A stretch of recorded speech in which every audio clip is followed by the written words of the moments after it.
Bom, pessoal, boa noite.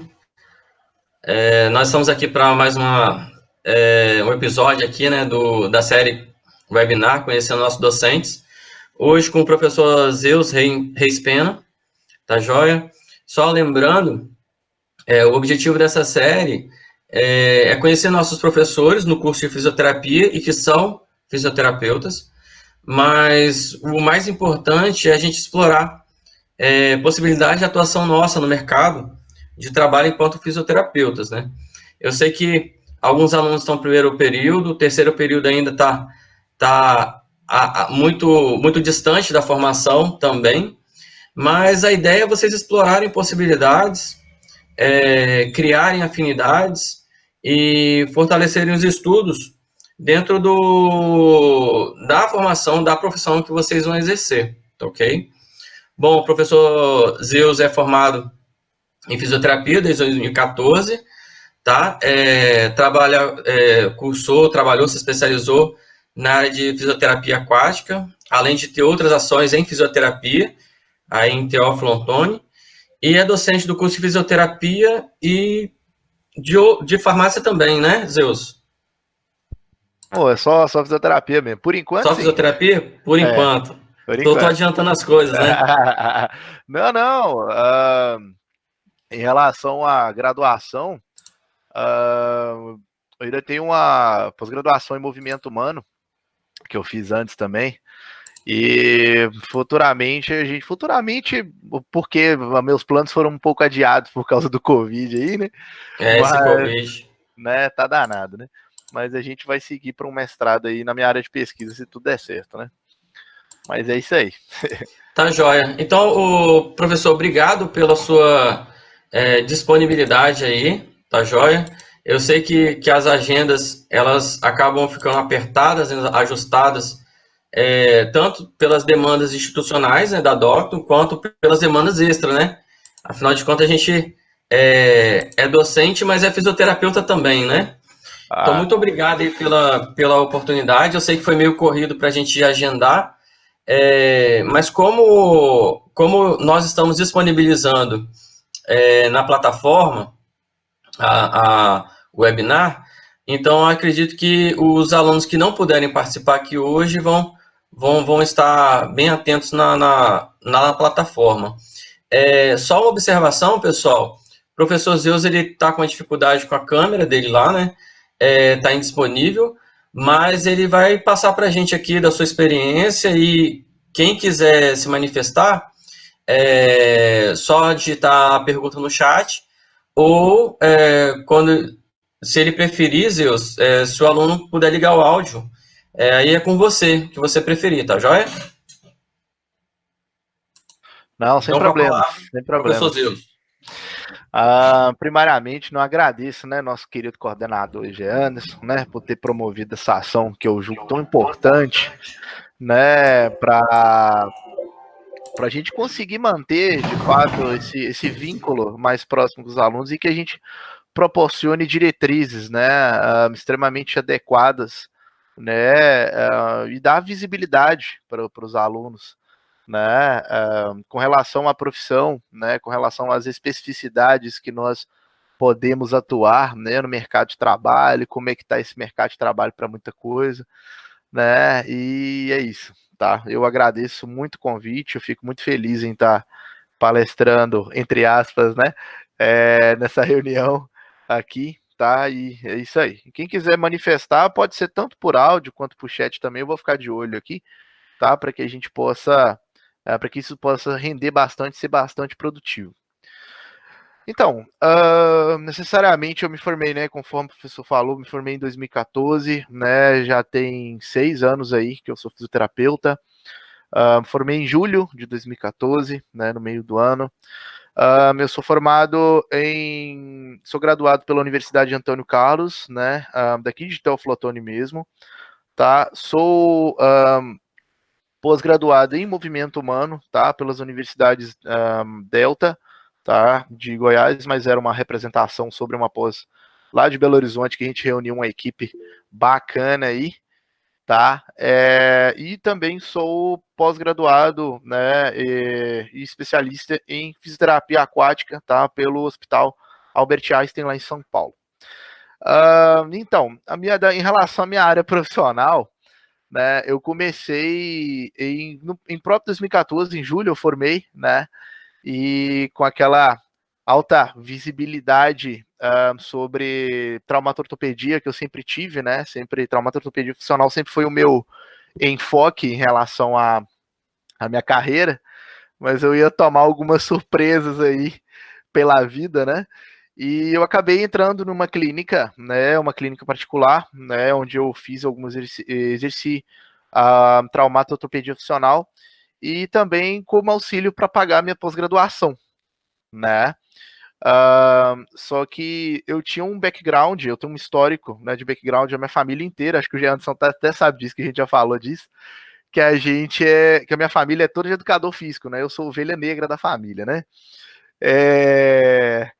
E isso influenciou muito, né? Minha mãe é professora de natação, né? Eu já fui professor assistente de natação da minha mãe, né? Isso me fez, já fui atleta de natação, já fui campeão mineiro de natação. Isso fez com que eu tivesse uma grande abrangência sobre a propriedade reabilitativa, né, da água com relação a processo de reabilitação traumato-ortopédica em si, assim como outros, né, assim como outros desfechos, né. Mas enfim, daí eu fui para essa clínica, né, fiquei um tempo nessa clínica, fui convidado por um grande amigo meu, o Dr. Igor Kai, que é um dos melhores fisioterapeutas de Minas Gerais. Depois eu vou ver se eu faço o merchan aqui do Painstorm aqui, que é o grupo de estudos de dor. Chama ele, gente, chama ele. Vou ver, agora tá meio zoado, mas eu tô programando, Anderson, para ele dar uma palestra pra gente, ou fazer um webinar, né? Ele é um cara extremamente bacana com relação à abrangência científica, principalmente nos estudos em dor lombar, em dor de uma forma geral. Eu achei que vai ser bem, bem legal. Foi uma Eu vou te coisa que eu tô cobrar, tendo hein? Tá ideia. joia? Ah, Tô beleza, anotando beleza. aqui. Então, pessoal, então depois disso, eu fiquei na clínica um tempo, né? E depois dessa atuação, eu tinha um professor, né, de neuropediatria, né, o Dr. Yuri Collin, que é um dos melhores de Minas também, que está residindo em Minas Gerais, né, a referência em neuropediatria, um dos progenitores do método Piriassult, né, no Brasil, e ele, tipo assim, eu criei uma intimidade quando eu fiz estágio na PAI aqui de Teoflotone, né, e eu criei uma grande intimidade com a instituição, eu criei uma grande intimidade com a neuropediatria em si, apesar de não dominar tanto, né, que eu achava um negócio extremamente complexo, né, na minha formação, ainda mais neuropediatria, que é mais complexo ainda, né, o nível de variabilidade absurda, né, que a gente lá lidar com neoformações, a gente não lidar necessariamente com problemas adquiridos, né, e os desfechos são bem mais graves, as vertentes de tratamento são bem mais graves, né, por si só, mas enfim. Daí, esse professor, eu lembro que isso foi no final do ano, né, ele me ligou, falou, Zeus, olha, tem uma vaga lá na instituição e é para fisioterapia aquática. O que você acha? Eu falei, cara, é meu sonho fazer isso, bicho. Ele falou, olha, então você vai trabalhar com neuropediatria, você pode ficar tranquilo que aqui é comigo, você tem todo o aporte, você sabe que eu sou seu professor, é para a vida, não é só para negócio, não é só para, né, de uma forma abrangente, mas mesmo sendo acadêmica, né? Mas eu falei, não, tranquilo, então vamos aí com esse aporte aí. Aí eu fui para São Paulo fazer o meu primeiro curso, que eu fiz lá na Aqua Brasil, né, com o professor Marcelo Roque, um cara espetacular, né, que me mostrou vários métodos, né, em relação à fisioterapia aquática, dentre eles aí o Atsu, que é um dos que eu mais usava, o Atsu adaptado, o Aichi, Barhagaz, Haliwick, que virou Water Specific Therapy, que depois eu fiz um outro curso com a outra professora minha lá em São Paulo. E desde então, né, eu fui lá e entrei na PAI para atuar, né? Não tinha pós-graduação ainda, estava terminando a minha de movimento humano, né? Que eu adentrei quando eu era acadêmico, né? Daí, depois disso, eu entrei na instituição, tive grandes dificuldades no início, como todos nós temos, né, meus queridos, que é sobre uma adequação de uma realidade completamente diferente, né? Mas uma dica que eu dou é segue em frente, não tem medo, porque o medo é a crença mais limitante da humanidade, né? Por medo as pessoas deixam de fazer muitas coisas, né? E esse medo cessou quando eu peguei a primeira criança e quando aquela criança me deu um sorriso, né? Porque acho que a alegria dos meninos era fisioterapia aquática, eu nunca vi isso, né? Menino que chorava em atendimento de tudo quanto é coisa, fisioterapia aquática era aquele trem maluco, né? A menina adorava, porque criança adora piscina, né? Obviamente quando não tem nenhum trauma associado, mas daí eu toquei, né? Estudei muito, né? Fui me capacitando, fazendo cursos que a própria instituição promovia, né? Depois que eu entrei na APAI, ainda era a APAI, e a APAI seguia um programa que a gente chamava de quando eu saí era CER, que era Centro Especializado em Reabilitação. Mas a gente tinha um programa um pouco menor, que ele só abrangia, o critério de inclusão era a deficiência intelectual e suas comorbidades, né? Que lá eu tratava comorbidades da deficiência intelectual. Por exemplo, a criança tinha síndrome de Down, ok. Mas os aspectos cognitivos da síndrome de Down, de efeitos, problemas relacionados à linguagem, deglutição, problemas cognitivos, isso não é da minha competência. Eu tratava distúrbios motores, né? E daí, esse programa, eu não vou tentar lembrar o nome do programa aqui, já, mas depois você me cobra aí para ver se eu tento lembrar aqui, que tá osso. Mas daí eu entrei nesse programa da APAI, né, o CER, que é um programa que a APAI recebe, né, porque a APAI ela tem um centro muito integrado em relação não tanto ao viés educacional quanto ao viés de saúde em si, tá? E lá eles têm uma equipe multidisciplinar, né, composta aí por psicólogo, por fonoaudiólogo, psicólogo, fonoaudiólogo, fisioterapeuta e psicólogo eu já falei? Senão eu vou esquecer de alguns, senão o povo que vê vai me bater, meus colegas de instituição. Não, segue aí. Pois é. Aí, então, a gente tem uma abrangência multidisciplinar, né? Educadores físicos, né? E professores, né? De ensino regular, mas que, obviamente, é um ensino adaptado, né? Daí, prossegui com a minha profissão durante bastante tempo, e lá a gente consistia, né, necessariamente, era uma prestação de serviço ao SUS, e exclusivamente ao SUS, tá? É um serviço do SUS, o SER, tá? Então, lá eu, necessariamente, quando a criança apresentava alguma demanda motora, né, alguma demanda, o que seria, no caso, uma demanda motora? Quando a criança, porque acho que pelo fato da galera aí tá pouco graduada aí, o curso ser novo, vou tentar dar uma explicadinha. O que acontece? Nós temos graus, pessoal, no segundo Piaget, né, como era o pesquisador psicólogo em relação ao desenvolvimento humano, que necessariamente nós temos graus para alcançar no desenvolvimento. Né? Por exemplo, com 2 meses após nascido, né, após neonatos, nós temos que, no mínimo, controlar o pescoço. Né? Durante os 6 meses, nós temos que sentar, né, de forma firme, né, e com suas variações de equilíbrio, com 9 meses, aproximadamente 9 meses, de 7 para 9 meses, nós temos que nos manter em pé, não de forma firme, mas nos manter em pé, e 1 ano, e com atraso mais ou menos de 1 ano e 2, mas com as pesquisas recentes aí, até 1 ano e 6 meses é aceitável, tá? A gente tem que andar de forma sólida, tá? Apesar dos desequilíbrios aí.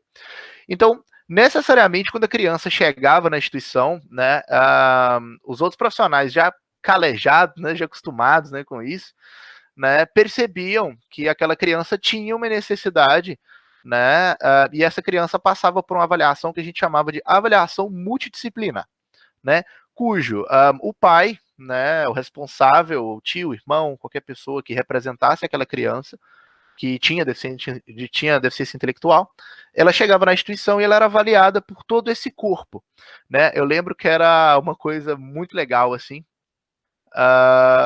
que eles chegavam e tomavam um baita susto, né? Chegava, tinha uma mesa com 5 negros lá, eles não tinham a mínima ideia de que ia acontecer, né? Tinha eu, os pais chegavam tudo com cara de assustado, né? Chegava, tinha eu, tinha a psicóloga, uma fono, a assistente social, né? E todo mundo lá, assim, desencarnado, né? Meu Deus. E terapeuta ocupacional, me desculpem, meus colegas aí, que eu esqueci. Mas, enfim, são tão importantes quanto a gente. Daí, a gente fazia essa análise, cada um, obviamente, com o seu. Com a sua avaliação padronizada, né, com relação a padrões de desenvolvimento. Obviamente, por exemplo, a psicologia sobre padrões cognitivos, a psicologia com padrões cognitivos, a fisioterapia com padrões de desenvolvimento motor, né? E desenvolvimento motor é esse o enfoque, né? No caso, a fonoaudiologia com relação a alguns distúrbios de deglutição, porque tinha algumas crianças que eram muito graves, e distúrbios na fala, né? E a terapeuta ocupacional com relação à funcionalidade de uma forma geral, né? Por exemplo, se a criança dava conta de tomar banho, se ela possuía autonomia, e se ela possuía autonomia, e se caso ela não possuísse autonomia, no caso, qual seria o fator limitante para ser trabalhado? O fator era motor, era cognitivo, né? E, obviamente, essa abrangência partia para tudo quanto é tipo de demanda que vocês imaginarem, né? Desde a paralisia cerebral, né, diplégica, quadriplégica, hemiplégica, né, que foram pouquíssimas que a gente viu, inclusive, né, que a maioria era de grave para gravíssimo, o nosso índice epidemiológico.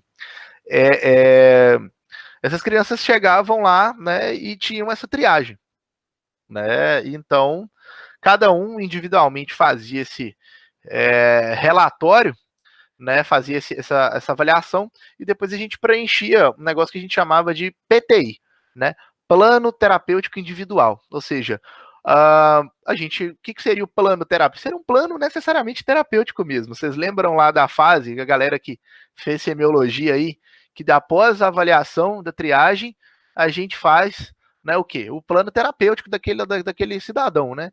Nós vamos trabalhar as limitações para a gente promover o processo milagroso aí da reabilitação, né? Ou seja, trazer de volta aquela função que necessariamente aquele ser humano não tem, né? Ou tentar fazer o máximo que a gente pode, vide a gravidade daquele quadro. Daí, nós fazíamos o projeto terapêutico individual, né? Ou seja, o que a criança tem, né? Nós fazíamos o diagnóstico, o que essa criança tem, o que se pode fazer e quais as suas potencialidades, né? E a gente fazia isso, né, em curto, médio e longo prazo, né? Ou seja, o que eu consigo ganhar com aquela criança em médio prazo, né, através da análise desses distúrbios motores, dessa gravidade desse quadro, em médio prazo e a longo prazo, né? A longo prazo aí a gente colocava mais ou menos 1 ano, né? E após isso, a gente fazia a triagem e a criança já entrava para a intervenção, tá? Só que a intervenção da fisioterapia era uma, a intervenção da fisioterapia aquática era outra. Então, essa criança passava geralmente para a fisioterapia primeiro, né? E ela tinha atendimento, assistência, tá? Aí uma vez por semana, né? Com a fisioterapia, e geralmente as fisioterapeutas de lá, geralmente eram eu mais 2 fisioterapeutas, né, que atuam lá, 2 atuando de forma solo, né, que a gente chamava, e eu na fisioterapia aquática. Então, eles realizavam, falaram assim, Zeus, olha, eu acho que a fisioterapia aquática pode ajudar esse menino aqui. O que você acha? A gente entrava numa discussão clínica, separávamos um tempo para isso, nos reuníamos, e a gente tirava uma conclusão. Ó, tem indicação, não tem indicação, essa criança, por exemplo, não pode seguir. Por quê? A fisioterapia aquática, como toda conduta da fisioterapia, como toda especificidade fisioterapêutica, ela tem indicações e contraindicações, né? Ou seja, tem pessoas que podem fazer fisioterapia, tem pessoas que não podem fazer fisioterapia, né? Então, por exemplo, quando a criança chegava lá, a criança era disfágica grave, né? Disfagia, pessoal, para a galera aí que tá novata aí na físio, acho que vocês vão ouvir um pouco esse termo, porque ele é mais fonoaudiológico, né? Mas a disfagia, ela consiste num distúrbio de deglutição em que a criança tem, tá? Porque você sabe, né, que o sistema nervoso central ele coordena todas essas ações, né, tanto de forma voluntária quanto involuntária. E a função da deglutição é uma das funções que nós temos. Então, uma criança necessária. Por que a gente precisa da deglutição? Para que a gente consiga separar o bolo alimentar necessariamente, né, dos canais necessários na respiração. Tá? Em relação aí a respiração aí, ventilação mecânica aí, o Tim, do nosso querido que o Gé Anderson aí, que manja pra caramba do rolê, ele pode me corrigir se eu estiver errado. Mas essas crianças que apresentavam essa disfagia grave, por exemplo, tanto em consistência, tá? Alimentar, tanto em água, tá? Porque na disfagia, necessariamente, não há uma separação devida, porque o processo de deglutição não acontece. Então, a criança pode, que a gente chama de broncoaspirar, ou seja, colocar o alimento para dentro do pulmão, né? E isso, o alimento necessariamente por pulmão, ele é algo estranho, ele é um corpo estranho. Então, aquilo poderia desencadear processos aí inflamatórios, né? E por conta disso, a criança poderia desenvolver um quadro pneumológico, né? E grave, né? Por exemplo, o que a gente mais temia, que era uma infecção relacionada, né? Vulga, ai meu Deus, a palavra não tá vindo agora. Meu Deus do céu, que todo mundo tem, que minha mãe também já teve. Calma aí que daqui a pouco eu lembro. Daqui a pouco eu falo com vocês. Mas enfim, quadros pneumológicos infecciosos graves. Pneumonia. Pneumonia, obrigado. Nossa, que maravilha. Obrigado, Jans. Então, a criança poderia desenvolver uma pneumonia, né, quadros mais graves associados à pneumonia, e como as crianças necessariamente têm uma saúde bem frágil, as crianças que têm, por exemplo, que entravam nesse setor, tinham uma saúde bem frágil, do nada o menino poderia, né, ir a óbito. Então, assim, é uma responsabilidade clínica muito grande. Então, necessariamente, depois, após essa triagem da fisioterapia, eu fazia uma triagem pessoal da criança para ver se ela teria condições, né, de adentrar ao setor, né, e fazia as contraindicações, chegava e orientava a mãe do que ela precisava levar. Por quê?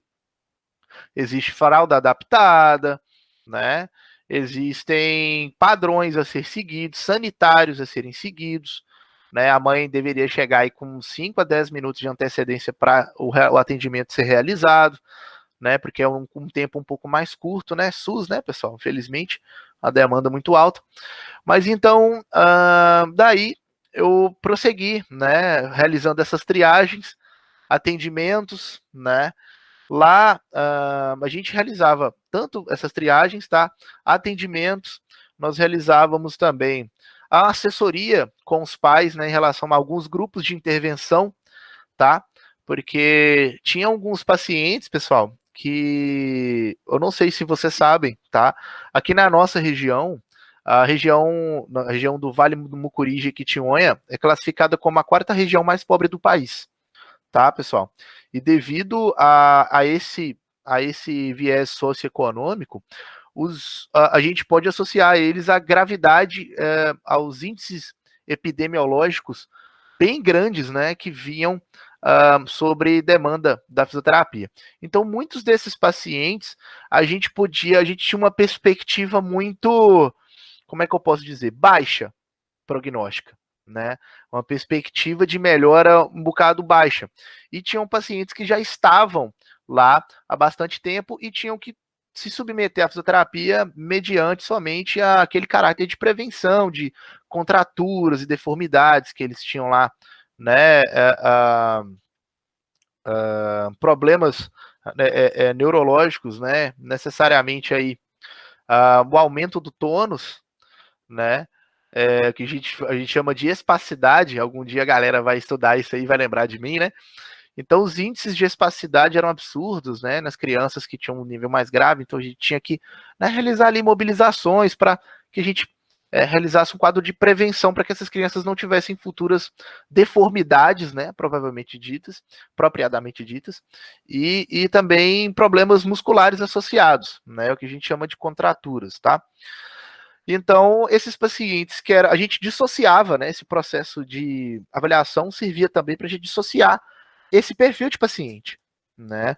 Ou seja, qual que é grave aqui, qual que tem possibilidade, né? Infelizmente, a gente tinha que fazer isso, né? Porque não tinha vaga para todo mundo.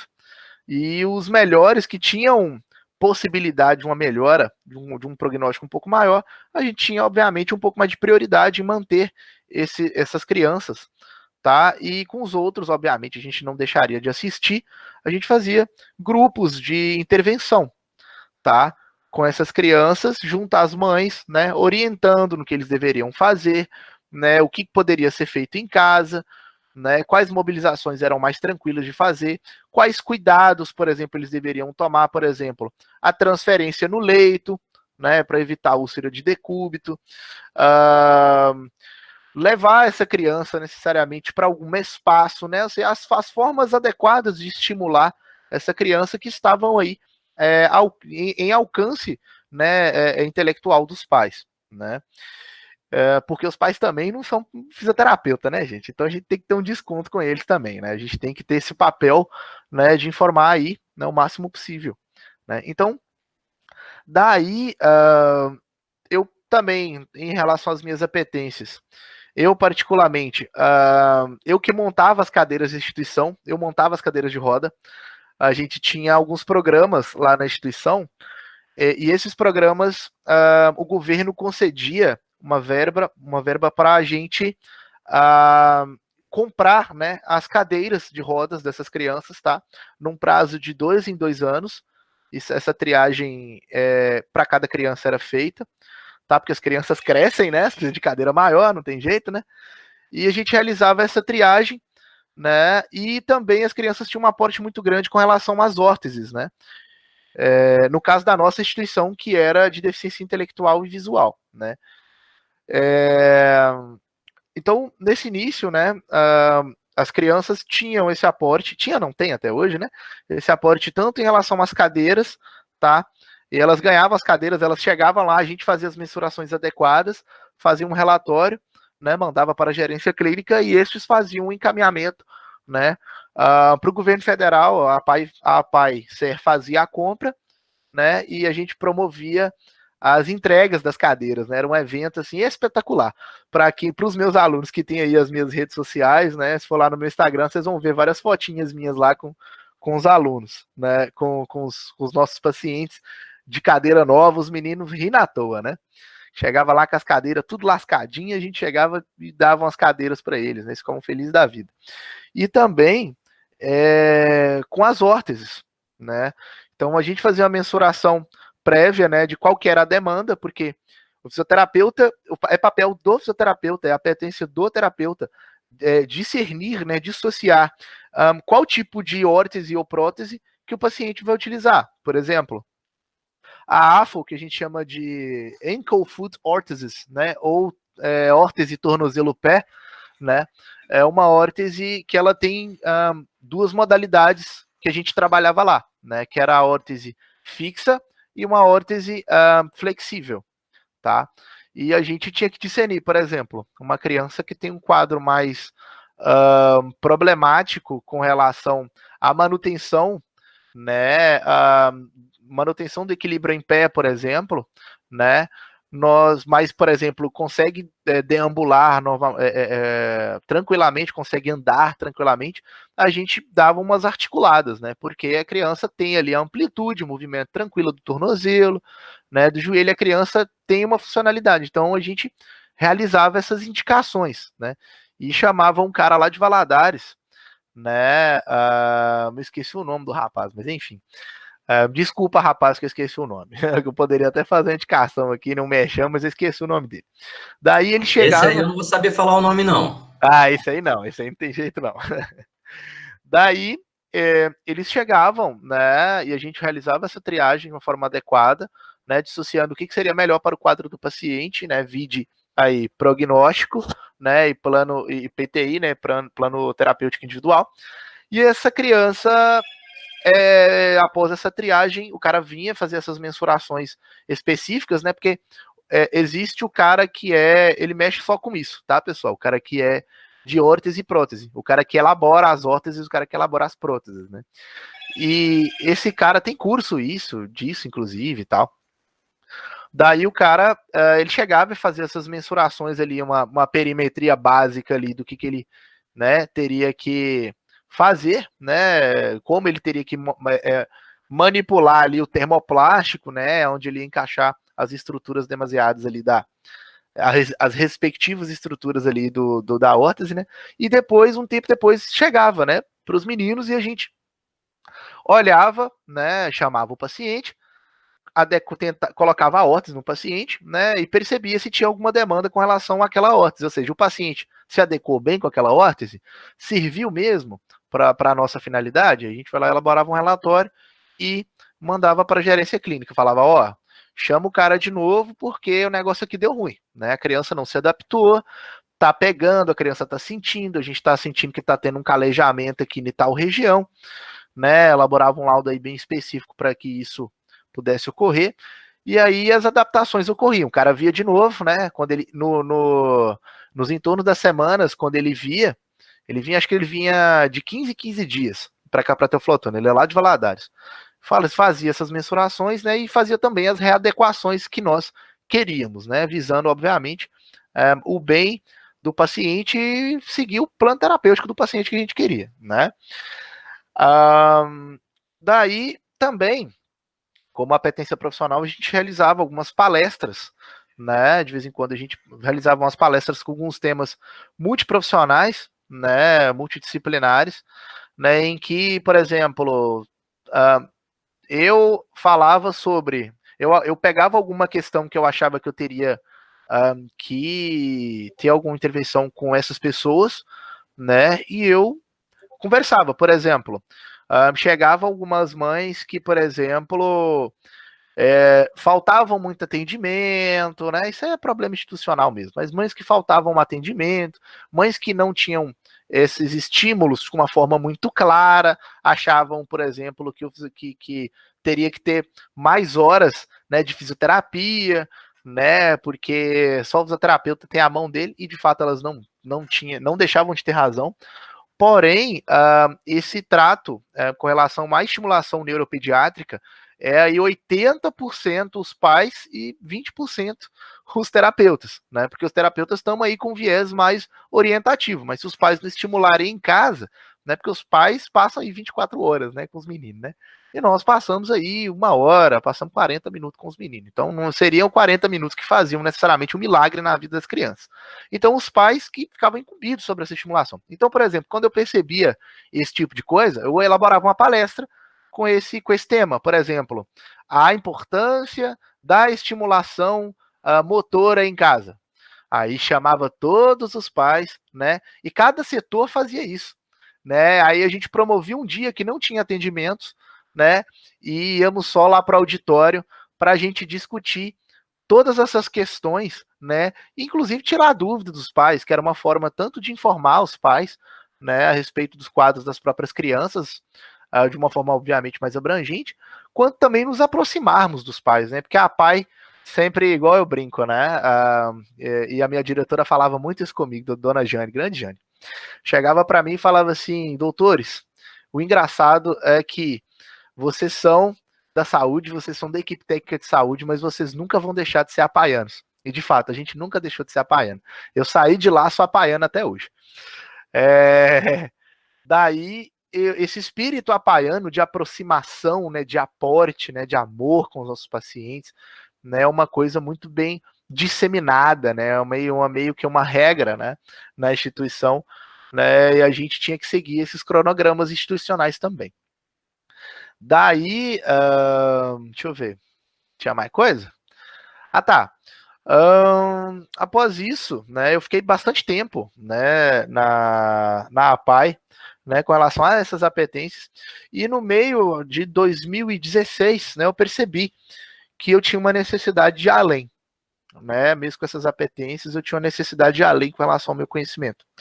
Foi daí que eu fui num congresso, eu fui num simpósio em Diamantina, da minha especialidade atual, e lá eu conheci muitos amigos, né? Eu conheci muitas pessoas que atuavam no meio, porque no congresso e simpósio, o G. Anderson sabe muito bem disso, é uma possibilidade de networking muito grande, né, sobre conhecer pessoas, né? O mundo hoje se baseia nisso, né? Conhecer pessoas, lidar com pessoas, né? É uma habilidade grande que nós, professores, né, docentes, temos que ter, inclusive. Jean Anderson fala muito bem isso por mim, né, Jean? Cada pepino que a gente pega aqui, né, meu amigo? Que não é Não, mas tá fácil. tranquilo. É pro crescimento, é aperfeiçoamento nosso também. É aperfeiçoamento nosso, né, meu cara? Exatamente. Então, a partir disso eu senti a necessidade, né? Lá eu conheci os meus professores, meus futuros professores do hospital israelita Albert Einstein, né? E eu fiquei vislumbrado, né? Eu fiquei maravilhado com a realidade que acontecia, né, com o professor Wellington lá, que desenvolve um trabalho maravilhoso lá na Universidade Federal de Diamantina, né, na UFVJM Campus Diamantina, que lá tem piscina, cara, e tudo, né, e a gente ficou louco, né, a gente fez o simpósio de terapia aquática lá, e eu vi a prática baseada em evidência da fisioterapia aquática. Aí eu falei, cara, é isso mesmo que eu vou seguir, é isso aqui que eu vou tocar a vida inteira, cara, eu vou mexer com isso, esse trem é bom demais, né, daí conheci uns amigos que tenho como amigos até hoje, né? O Dr. Rafael lá de Curitiba, o Dr. Tiago lá de Salvador, grandes amigos, que me deram diretrizes, falaram, cara, vamos fazer pós, cara. Tô indo fazer a pós do Einstein, cadê? Vamos lá? Falei, putz, cara, São Paulo, bicho. Cara, eu sou de cidade interior. Eu não sei se grande parte de vocês, o berço de vocês é de cidade interior, mas eu sou um cara extremamente loner, eu sou um cara extremamente interiorano, adoro morar no interior e detesto a agitação de cidade grande. Daí, tive que me adaptar, né? Fiz um processo seletivo para o hospital, né? Porque lá a gente faz um processo seletivo, faz uma prova e entrevista, e só depois disso eles admitem a gente como alunos, né? O Einstein é um pouco criterioso com relação a, a, ao, a inserção de alunos no próprio sistema de ensino deles. Eles são muito chatos, propriamente dito, com os padrões de qualidade, né? E de lá eu fui para São Paulo, né? Eu fiz lá meu primeiro mês em São Paulo. Como eu já tinha ido uma vez, para mim já era mais ou menos assim, tranquilo, né? Então, fui para São Paulo, né? Fiz minha pós, fiquei 1 ano e 7 meses indo e voltando de lá de São Paulo, tá? Não é uma coisa fácil, eu já posso falar para vocês, mas é recompensante, tá? Eu não arrependo de nenhuma forma, faria 1000 vezes de novo, porque foi uma experiência maravilhosa e continua sendo, porque eu colhi muitos frutos disso. E lá, né, a gente percebeu, né, o conhecimento, eu percebi o quanto eu não sabia nada, né? Eu passei a adorar esses momentos, né? Toda vez que eu chego e vou ver uma palestra de um amigo nosso em dor, que está mais atualizado, amigo nosso que apresentou algum congresso, e chega e fala sobre um tema completamente associado, eu falo, cara, eu não sei absolutamente nada, eu acho que eu sei muita coisa, eu não sei nada. Né? E é o preceito maior do Sócrates, né? Preceito maior socratiano, né? Só sei que nada sei, né? Daí eu fiquei 1 ano e 2 meses, 1 ano e 3 meses em São Paulo, né? Apresentei o meu tema o meu TCC de pós-graduação no Einstein sobre o efeito da fisioterapia aquática no balance. Balance é um termo em inglês para discernir equilíbrio dinâmico. É mais ou menos isso, em português. Não tem tradução, mas a gente chama de equilíbrio dinâmico e equilíbrio reativo, tá? Daí... A gente pode conhecer um pouquinho mais sobre esse seu trabalho numa palestra específica, o que você acha? eu vou Mas aderir. ainda é só para aluno da Docton, não, é para todo mundo. Ah, com toda certeza, Tá não. bom? Seria um prazer, seria um Vou prazer. te cobrar também. Com certeza. Daí, então, eu fiz, né, os efeitos da fisioterapia aquática relacionados ao balance em pacientes pós AVC, né? E daí, né, eu me formei com êxito, né? Tirei 95, se eu não me engano, na minha pós, não consegui fechar por causa de alguns detalhes lá, né? Mas fiquei muito feliz, né, em ter É que professor não dá 10, né? A gente encontra professor. esses camaradas por aí, professor não dá 10. Ninguém é perfeito, né? Com certeza, Gerson. A gente Mas eu fica meio discordo disso. forçado. Eu discordo. Vamos lá. Tem aluno que merece 10, a gente tira pelo menos 10 ali, né, Gerson? Brincadeira, pessoal. Então, então, o que acontece? Fui lá, né? Fui aprovado com louvor, graças a Deus, tal. Fiquei muito bem, fiquei muito feliz com isso. E daí eu fui prosseguir com os meus trabalhos na APAE. Fiquei mais 3 anos, eu me formei no início de 2017 e eu saí da APAE ano passado, final do ano passado, né? Foi daí que, em mais um ano de atuação, né, conseguindo ser um fisioterapeuta muito melhor, né? E lá eu vislumbrei muita coisa, né? Eu vislumbrei a grande visibilidade que a fisioterapia por si só, a fisioterapia aquática, no caso minha especialidade, tem no Brasil e no mundo, né? Eu conheci desde profissionais que residem no Brasil, que foram meus professores, desde profissionais lá de Israel, profissionais dos Estados Unidos. Grande abraço para o Hot e para Caroline, que talvez vejam isso, eu vou mandar o link para ela. Grande Caroline, lá de Israel, grande amiga. E eles mostraram, assim, foi um conhecimento muito bom, né? Foi uma coisa muito bacana, foi uma experiência muito legal. E de lá eu vislumbrei também, né, a possibilidade grande sobre a união, né, da parte científica da fisioterapia aquática, né? E sobre a associação, né, a ABFA, abraço para o povo da ABFA também, Associação Brasileira de Fisioterapia Aquática, né, cujo eu sou membro, e necessariamente, lá eu vislumbrei congressos, simpósios, cursos e tudo mais que vocês podem imaginar, né? E lá o meu networking foi absurdo, né? Eu conheci muitas pessoas e isso permeia a minha profissão até hoje, né? Hoje eu consigo me atualizar através dos meus colegas, né? Tanto que aí vou até deixar o merchan aqui da ABFA, vai ter um congresso em só para a gente divulgar isso aí para a galera toda aí que quiser ver.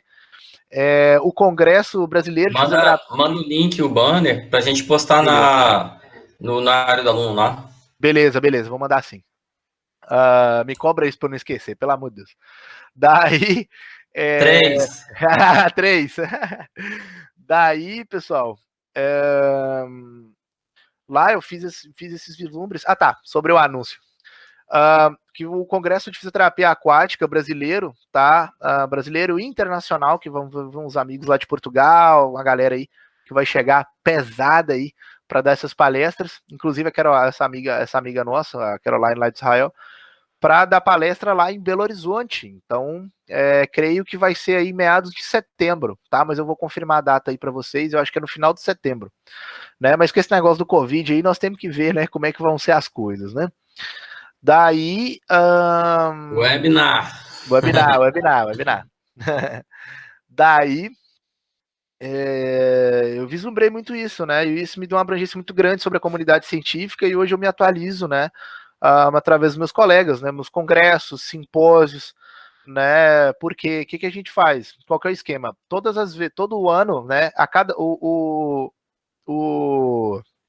Todo ano tem simpósios, né? De fisioterapia aquática.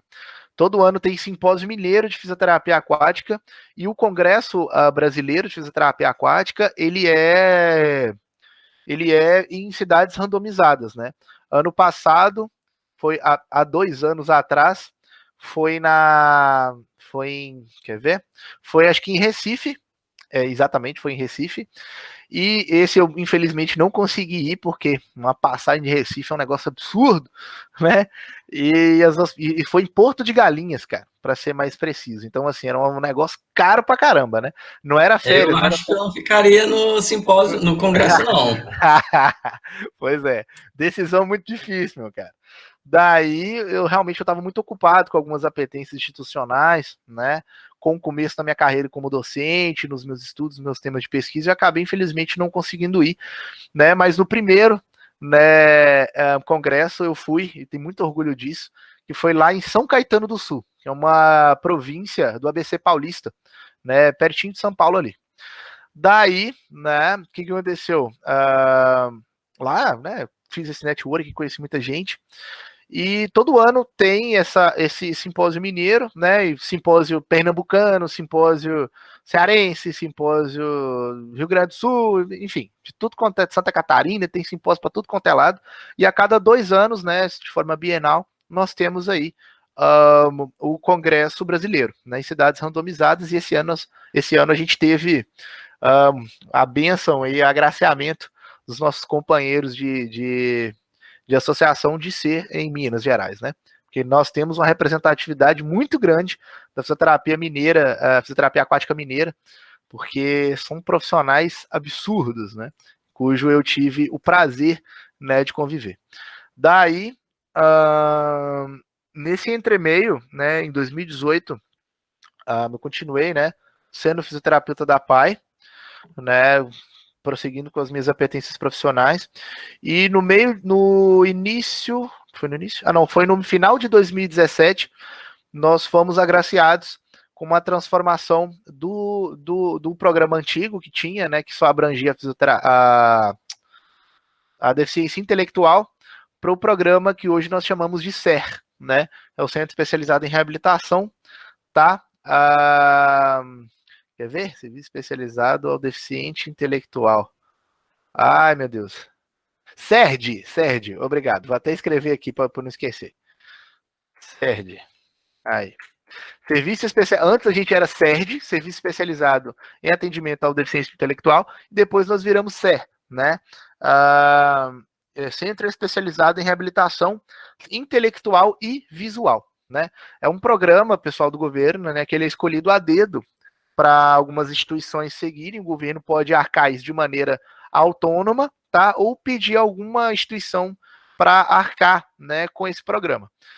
E o que consiste nesse programa? É no aporte, no atendimento destes pacientes, né, para disponibilizar o atendimento em saúde, tá, e gestão pedagógica para esses pacientes que têm essas demandas, né? Seja ela demanda cognitiva, seja ela demanda de aprendizado, seja ela uma demanda de motora, seja ela uma demanda de problemas de fala, e por aí vai, né? Comportamentais, né?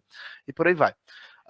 Daí, nós tivemos esse critério de inclusão, fomos agraciados, né? Fomos escolhidos como a PAI para ser sede do SER, né? E daí, né, tem um acréscimo em relação à verba, né? As possibilidades aumentam muito, tem outro público.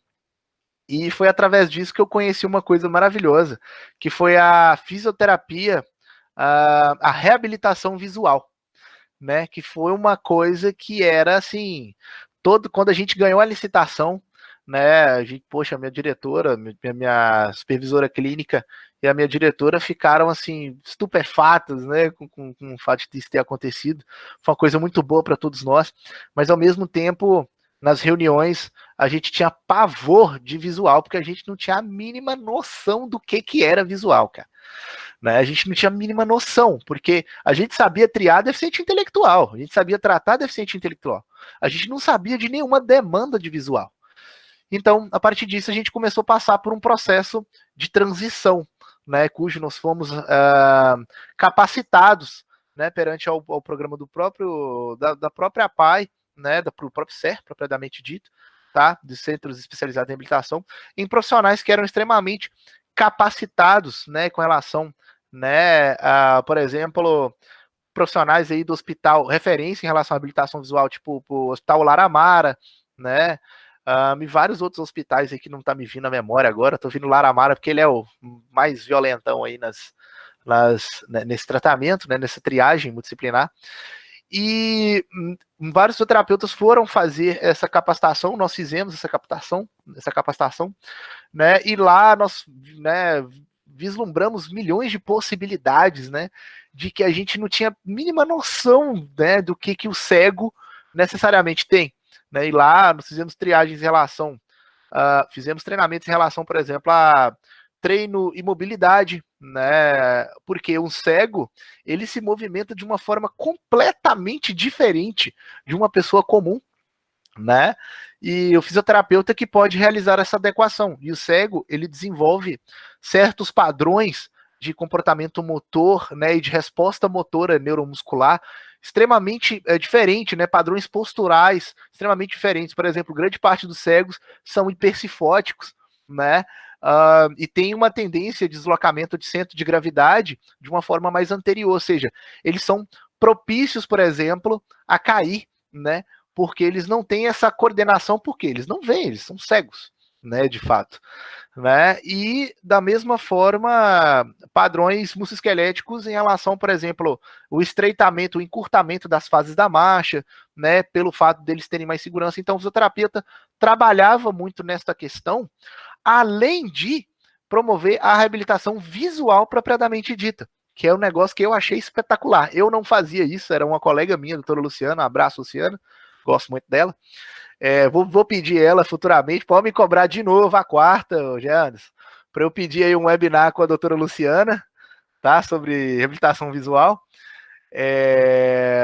E necessariamente, assim, eu pude perceber que era uma triagem completamente diferente, porque nossa instituição, bicho, só tinha, tinha médico, tinha médico, tinha nutricionista, tinha educador físico, tinha fisioterapeuta, tinha fonoaudiólogo e tal, mas os caras chegaram lá, o contrato, né, já tiveram que contratar outros profissionais, né, e contrataram como é que fala, meu Deus do céu, especialidade em relação aos olhos. Ah, Jesus amado. Oftalmologista? Oftalmologista, obrigado. Os profissionais, os oftalmologistas, engraçado, tô perdendo os termos aqui, né, pessoal? Hoje tá uma maravilha. Então, tivemos que contratar oftalmologistas para realizar a triagem inicial, e antes quem realizava essa triagem inicial eram os psicólogos, né, para discernir, para dar o CID, né, o Código Internacional da Doença, se a criança tinha deficiência intelectual ou não, se ela deveria entrar ou não na instituição, né? E essa triagem inicial passou a ser subdividida, né? E aquilo era um trem doido, né? Porque médico não tem tempo para nada. Os caras só chegavam lá, faziam esse tanto de triagem, e falavam assim, não, esse aqui tem déficit em relação ao campo visual lateral direito, né? E só enxerga de tal lado, tal. E essas limitações, né, propiciavam a reabilitação visual. Até então, eu achei que isso não era possível, mas eu testemunhei coisas maravilhosas, né, perante o tratamento da deficiência visual, né, que a doutora Luciana fazia, que eram extremamente legais. Por exemplo, eu não sei, vou ter um tempinho de interação com a galera aqui. Vocês sabiam, por exemplo, que existem pessoas que têm uma restrição de campo visual? Olha que legal. Ou seja, o cara, se você estimular, você pode estimular essa visão, né, o desenvolvimento dessa visão, né, ou dependendo, obviamente, da doença que aquele ser humano tenha, você pode, assim, amenizar os prejuízos da doença propriamente dito, né, dos desfechos aí relacionados à deficiência visual, tá? Então, o que acontece? A gente tinha que estimular, através de um diagnóstico, a gente tinha que estimular um lado desse paciente, né? E grande parte desses pacientes, a gente trabalhava com o que a gente brinca, a gente fala até hoje nesse termo, que a gente chama de deficiência múltipla. Ou seja, os pacientes às vezes eram deficientes intelectuais e cegos. Você olhava para o paciente e falava, meu Deus do céu, né? E agora, José, o que eu vou fazer, né? Aí, com essas triagens extremamente acuradas e técnicas, né, por parte dos oftalmos, nós podíamos perceber qual área a gente poderia estimular, por exemplo, daquela criança para potencializar alguma função, né, visual, que seja, por exemplo, reconhecimento de cores, que seja, por exemplo, reconhecimento de luz, né? Então, assim, são vários aspectos, né, que eu não vou entrar eu não vou entrar em detalhes, porque senão a gente vai ficar 2 dias aqui conversando. Daí, a gente fez essas capacitações, né? Não tive o prazer de atender esses pacientes em fisioterapia aquática, apesar da fisioterapia aquática ser indicada para esses pacientes, mas até então, enquanto eu estive na instituição, eu não precisei usufruir do recurso de fisioterapia aquática para tratar desse tipo de paciente, né? Porque geralmente eram pacientes que ou eu já atendia, que tinham algum problema, né, relacionado à visão, ou, né, pacientes que tinham problemas relacionados à visão, mas não tinham nenhum déficit motor e tinha cognitivo normal, né? Então eu não precisava, né? Pacientes que já eram desenvoltos mesmo, já eram acostumados com a própria realidade, né? Pacientes que não sabiam fazer absolutamente nada, a gente teve que ensinar, então assim, uma coisa maravilhosa. Daí eu descobri essa área, né, de reabilitação visual e eu fiquei novamente, vou falar esse termo, vislumbrado, porque eu vi inúmeras possibilidades relacionadas àquela profissão, né? E assim, eu fiquei besta, né? Com quanto de coisa a gente poderia fazer, né? Com relação ao deficiente visual em si, o quanto a gente pode ter assistência com relação à deficiência visual. Então, eu fiquei ali mais uns 2 anos a 3 anos na instituição, né? E a gente se enfocou, né? Enfocou nesses 2 trabalhos, né? Isso foi muito legal, né? Deu uma variedade muito legal sobre o nosso trabalho, sobre as nossas apetências, né? Os nossos afazeres, e me fez reconhecer, né? Que há inúmeras áreas, né? Uma transição às vezes de uma área para outra, né? Que eu particularmente tive 2, né? Tanto da fisioterapia aquática, ou melhor, tanto da fisioterapia tradicional, né, que eles falam, né, chamam de fisioterapia tradicional, né, para neuropediatria e da neuropediatria para visual, né. E eu aprendi que necessariamente a gente não pode ter medo, né, a gente tem que encarar isso realmente de frente, porque aquilo pode dar um conhecimento absurdo para a gente, né, e isso pode até te abrir portas no futuro, né. Daí, o que mais? Ah, tá. Daí eu segui na minha profissão, né, atuando, fazendo as minhas atuações na PAI, sobre tudo que eu falei outrora com vocês aqui. E em 2018, no início de 2018, eu fui chamado para ser docente, né? Um amigo meu me ligou, falou: Zeus, olha, ele era coordenador da outra instituição daqui da cidade, e falou: Zeus, olha, cara, e aí, você quer. Tem uma. Você queria dar aula, assim, as pessoas. Eles não me, ele me, hoje ele é meu amigo, mas ele não me conhecia.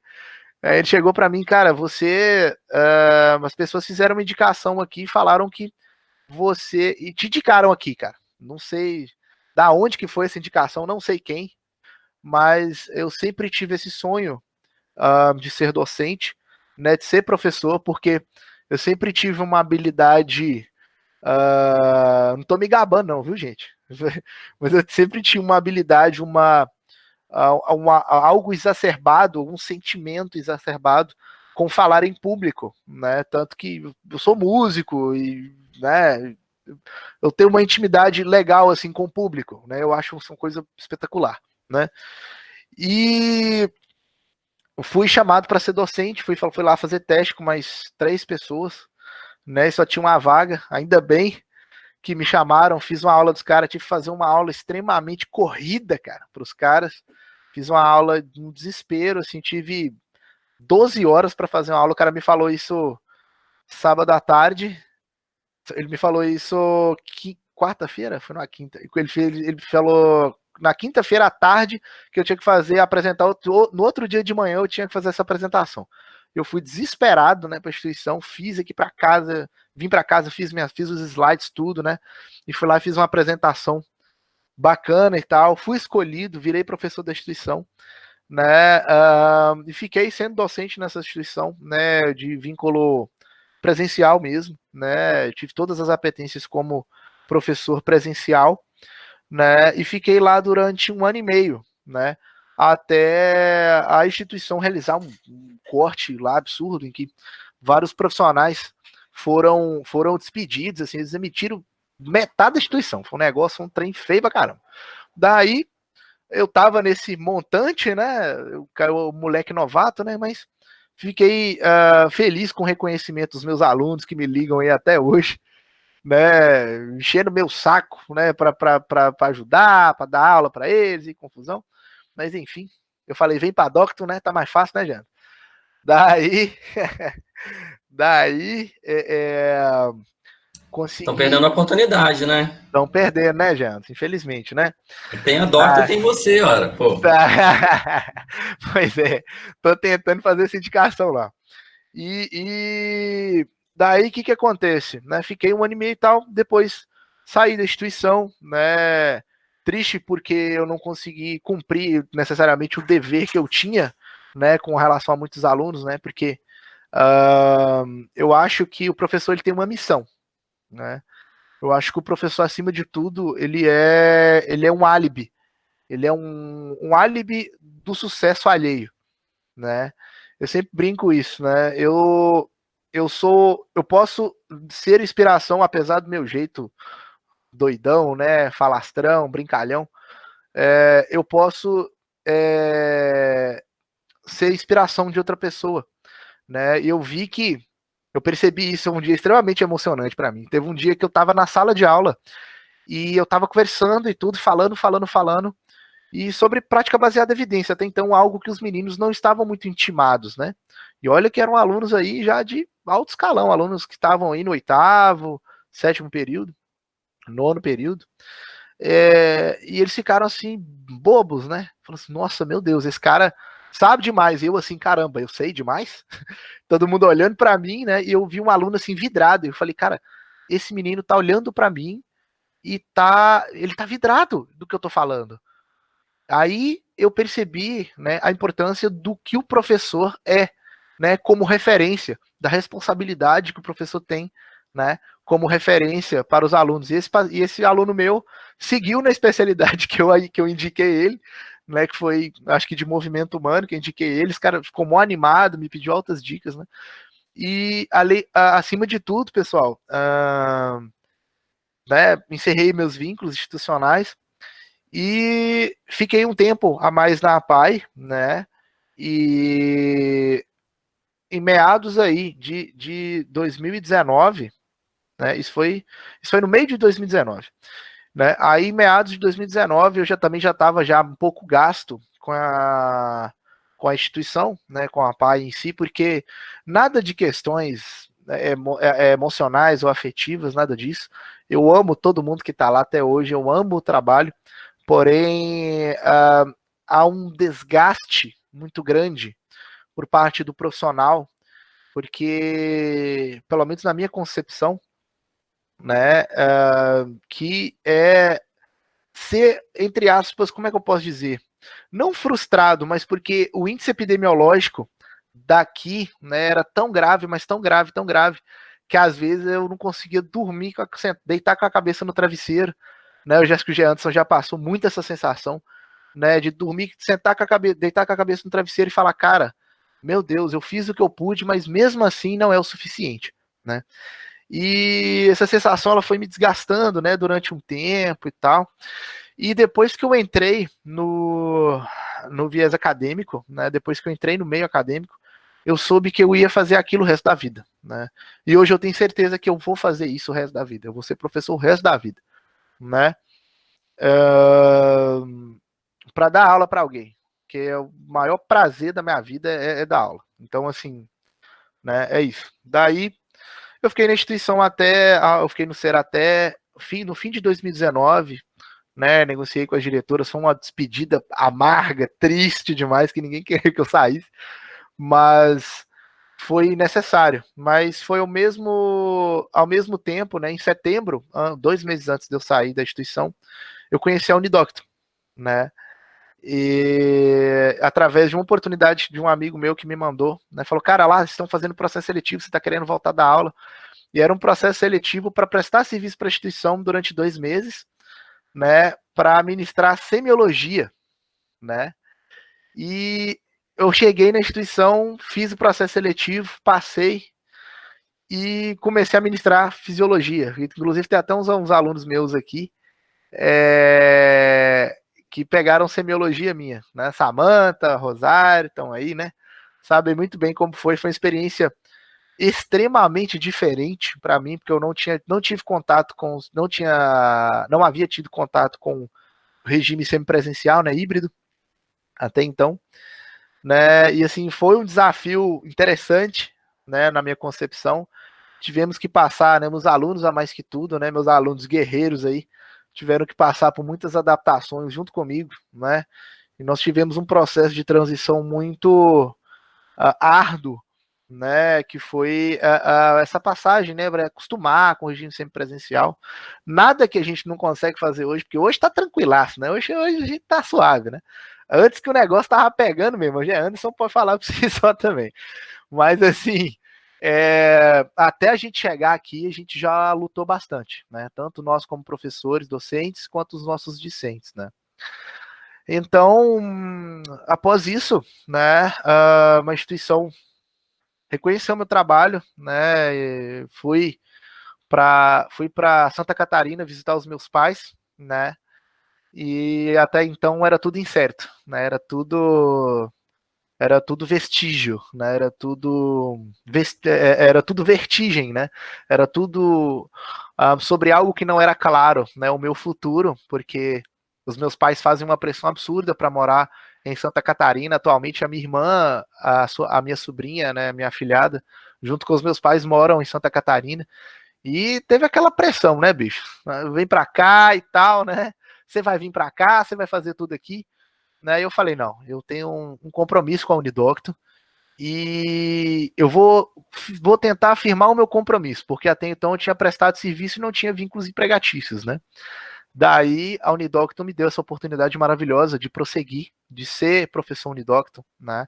Coisa que eu tenho um orgulho absurdo, né? Tanto da minha profissão, quanto da instituição, quanto da minha equipe, que eu tenho um carinho absurdo, né, sobre toda a minha equipe, né, extremamente competente, né, e dos meus alunos, mais que tudo, né. Daí, em fevereiro, eu fui convocado novamente, né, eu tive uma ligação da Nínive, né, eu falei assim, Nínive, o que vai acontecer? O curso vai acabar? Porque você tá doido, eu não escutei nada, né? Pelo amor de Deus. Não, por favor, não. Pelo amor de Deus. Não, isso em fevereiro, né? Falei, Nínive, o curso vai acabar porque eu tô desesperado aqui, eu não sei o que eu faço, né? Meu futuro é um vertigem, né? Eu não sei o que vai acontecer, né? Daí a Nínive, não, professor, segue o curso normal, segue tudo normal e você já tá convocado pra gente fazer treinamento. Falei, meu Deus do céu, né? Eu dei um pulo de alegria. Falei, caramba, tô mantido, né? Tô na Doctor, né? E ainda tá, né? Meu emprego ainda tá lá, né? Daí voltei para o Unidocto, fizemos o treinamento lá, onde eu conheci o Gé Anderson, uma pessoa maravilhosa, né? O Fredão, a galera aí toda da staff da fisioterapia, né? E lá eu conheci que de fato era o semipresencial, né? Foi uma nova transição, né? Que nós tivemos, que eu julgo que foi uma transição para o bem, né, da Brightspace, né, a transição de plataforma que nós fizemos, né, e me foi oferecido o cargo de professor assistente, né, para lidar com esses aspectos de gestão acadêmica, juntamente com os alunos, né, coisa que eu fiquei extremamente feliz também, e é um papel que eu estou aprendendo muito até hoje, já sei muita coisa, que diga-se de passagem a maioria, mas a gente aprende todo dia uma coisa nova, né, Janis? O Gerson virou coordenador no mesmo dia que eu virei professor assistente. Daí, o mesmo susto. O mesmo susto, né, Gerson? Exatamente. Eu lembro que a gente compartilhou muito isso, né, Gerson? Esse susto que a gente tinha de realidade, né? Cara, tipo assim, Zeus, pô, tô desesperado aqui como coordenador e você aí como assistente, né? A gente se solidarizava muito, né? Eu sei que eu sou coordenador, o que eu vou fazer eu não sei, eu só sei que eu sou coordenador. Basicamente isso aí. Mas assim, a culpa é minha, tudo bem. Pode falar que a culpa é minha e tá tudo certo. Tá tudo certo, mas só me fala o que eu tenho que fazer, né? Exatamente. Pois é, daí em diante, né, me foi oferecido esse cargo, né, que eu tenho cumprido com muito louvor aí na instituição, né, com muito louvor não, quem vai falar isso é vocês, né, com muito prazer, necessariamente, né, e hoje eu ministro, né, as disciplinas de biofísica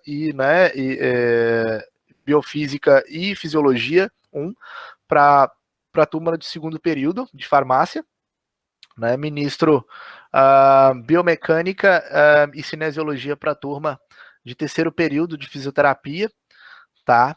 E que mais? Ah, tá. E anatomofisiologia aplicada à estética para a galera da estética aqui na instituição, né? Coisa que me dá muito orgulho também. Gosto muito dos meus alunos, né? São alunos de extremo potencial, alunos extremamente competentes que vêm entrando nessa luta, nessa briga com a gente, principalmente neste momento, né? E que está extremamente de foco. Se antes estava aguerrido, né? Que a gente estava no processo de transição, quando estava tudo estabelecendo, aí vem a Covid, né? Para dar aquela balançada nos nossos planos até hoje. Mas eu, depois dessa Covid, meu amigo, eu tô achando que a gente é inabalável, viu? Porque eu vou falar com você uma coisa. Meu Deus, se adaptar a essa nova realidade, tanto para os alunos quanto para os professores, não só como professor mediador, mas como professor assistente também, eu vou falar com você. É um tanto de problema que a gente teve que resolver, né, para tudo dar certo, né? Mas enfim, daí estou aí hoje, né, como professor de vocês, pretendo seguir na docência, né, os meus planos futuros, conforme eu falei com o Jean antes, a gente estava conversando antes, sobre os meus planos eram, né, de tentar o meu mestrado, né, se possível meu doutorado, Tentar PhD, não, resolver essa vida sua, né? Que resolver a minha vida, com certeza. resolve essa vida sua. Fazer o meu mestrado, já é fato, né, o que foi atrasado um pouquinho os meus planos, e o doutorado é que ainda que eu não tenho certeza, já, porque o doutorado eu vou falar com você um negócio. Doutorado Nem é, eu tenho. nossa senhora, você tá doido. Mas daí uh, são meus planos futuros, né? E é isso aí. A gente está pensando e sigo na docência firme e forte, né? Acho que basicamente é isso, né? Só para dar um destaque aqui para o pessoal, você trabalhou muito, durante muito tempo, em equipe multidisciplinar, né? Sim. Embora tenha atuado numa prática bem clínica, você teve contato com muitos profissionais de outras profissões. Como é que era essa relação com eles aí? Cara, é a relação que eu tinha com os meus colegas, né? Ela era o que se tem uma palavra que eu posso traduzir, era coerente. Porque cada um na instituição tem o seu fazer e somente quando você trabalha em ambiente multiprofissional você percebe o quão o ambiente multiprofissional é importante para o viés de saúde, para o tratamento de saúde de uma forma geral. Por quê? Você percebe que cada aspecto de cada trabalho do seu colega influi no seu atendimento e que o trabalho que você tem no seu atendimento influi sobre o trabalho de cada colega, né? Por exemplo, são várias situações engraçadas aí várias histórias engraçadas que eu tenho. Mas, por exemplo, tinha um paciente que era uma criança extremamente inquieta, né? Uma criança extremamente problemática, com comportamento problemático. A mãe não tinha um processo de aceitação, sabe, tão consolidado. E isso me atrapalhou muito, né? E lá, quando o bicho pegava, eu chegava, cara, ó, psicologia, lá era um negócio assim, psicologia era o Severino. Psicologia, pelo amor de Deus, olha esse menino, que esse menino não tá ficando quieto, o menino não tá cooperando no tratamento, e se a criança não coopera no tratamento, como é que vai fazer? Como é que eu vou seguir os meus planos terapêuticos? Como é que eu vou melhorar essa criança?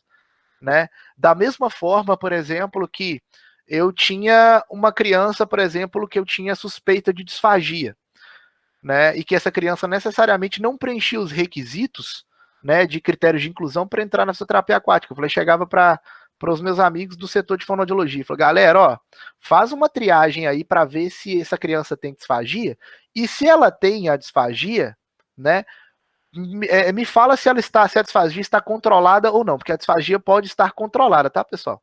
Em crianças que têm disfagia grave, eles fazem esse quadro de manutenção de controle, tá? Da estímulos de controle dessa disfagia, tá? Então a disfagia controlada é tranquilo, né? É menos perigoso, né? Não deixa de ser perigoso, mas é menos perigoso atender.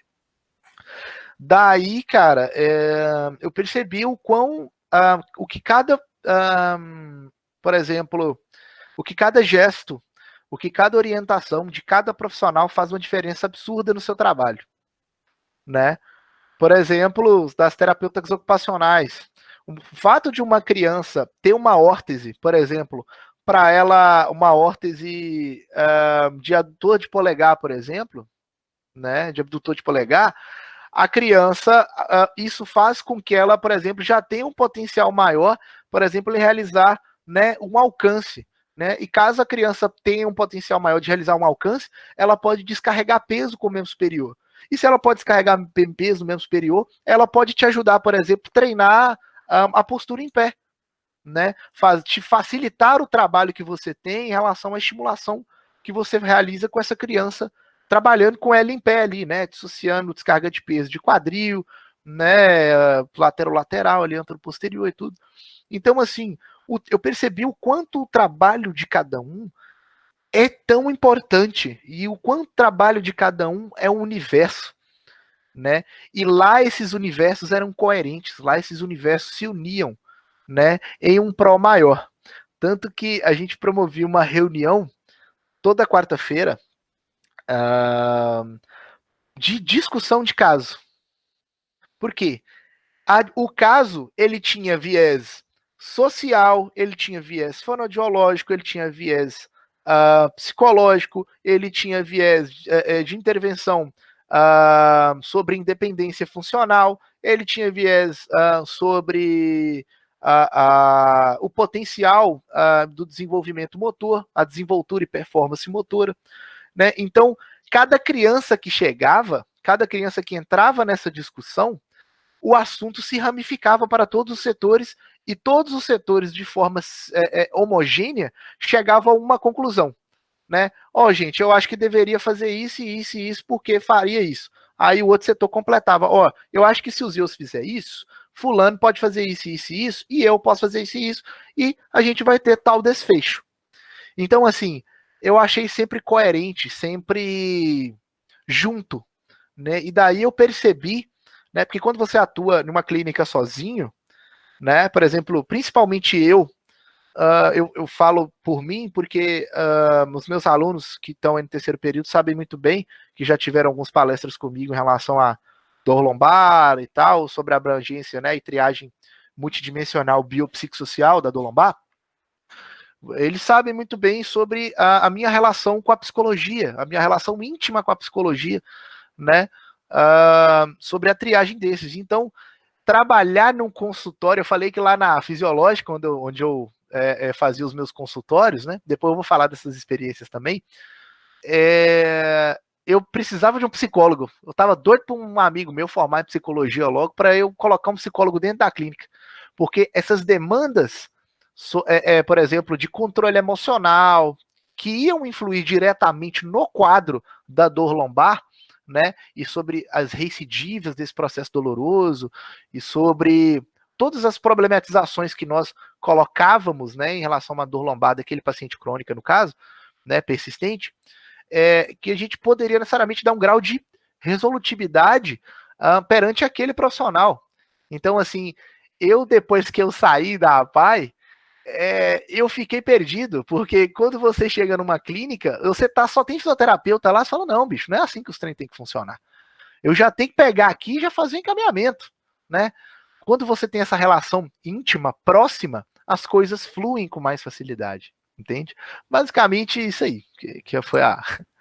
Que Deixa eu passar para o pessoal. Pessoal, alguém tem alguma pergunta, quer fazer alguma colocação? Pode ficar à vontade. Pode abrir o áudio e falar, pode digitar no chat. A ideia aqui é trocar ideia, entendeu? Enquanto vocês vão pensando na pergunta aí, Zeus, eu achei super interessante essa questão multidisciplinar e também a questão da relação social, a preocupação social em instruir, em promover eventos que levassem educação, né, para os pais em especial. Porque a gente tem que sempre lembrar que antes de ser fisioterapeuta, a gente é agente de saúde. E parte da nossa competência, ou da nossa formação, é saber lidar com a comunidade, né? Então, não é a formação técnica, ela existe, mas ela existe com embasamento muito mais amplo, né, do que o conteúdo técnico em si. Então, achei bem legal essa abordagem que vocês faziam lá com os pais lá, no caso, né? Uhum. E, e outra questão é só chamar a atenção, que você falou lá no início, além da questão social, questões de burocráticas ligadas à vigilância sanitária, estrutura do ambiente, adequações aos aspectos de saúde de maneira apropriada, a eleição devida de cada paciente para cada tratamento, porque reforça que o nosso trabalho não é aleatório, o nosso trabalho não é um feijão com arroz para todo mundo, sabe? Uns podem uma coisa, outros não, e a competência ou a habilidade que a gente gera na formação é justamente para saber determinar essas características apropriadas na condução do tratamento. Então, só achei legal aí pela sua abordagem, pela sua história aí. E fora que é uma área totalmente fora da minha atuação, eu sempre trabalhei mais na parte de hospitalar e anteriormente isso a parte domiciliar, e principalmente na parte domiciliar, a gente tem um isolamento profissional, né? Pelo menos aqui na região, o fato de você não conseguir interagir com os colegas, tanto o multi quanto da fisioterapia, eu digo que foi um breu na formação durante um tempo, e graças a Deus a gente saiu daquele breu, né? Para poder se especializar ainda mais. Mas achei bem legal as abordagens aí, tá ok? Mas, pois é, cara, hoje eu penso que, igual, por exemplo, um colega meu, né, recentemente, o Dr. Igor Caio, né, que eu já citei aqui no início, ele me convidou, né, para atender novamente, né, para voltar com a clínica novamente.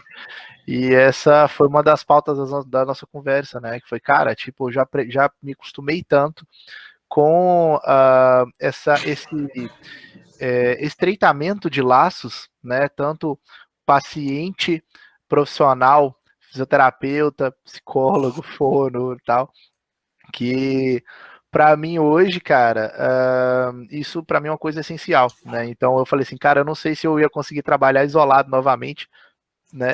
E o meu sonho, um dos meus sonhos, né, é trabalhar em equipe multidisciplinar novamente, né? Com a fisioterapia aquática também, né? Vamos torcer aí para que no futuro isso se consolide aí na hora que chegar os estágios, né? Que os meninos vão ficar doidos aí, né? Na hora que você chega no estágio, você atua mesmo com fisioterapeuta, né? Sua mão na massa, né? E isso é uma coisa maravilhosa, né? Então, assim.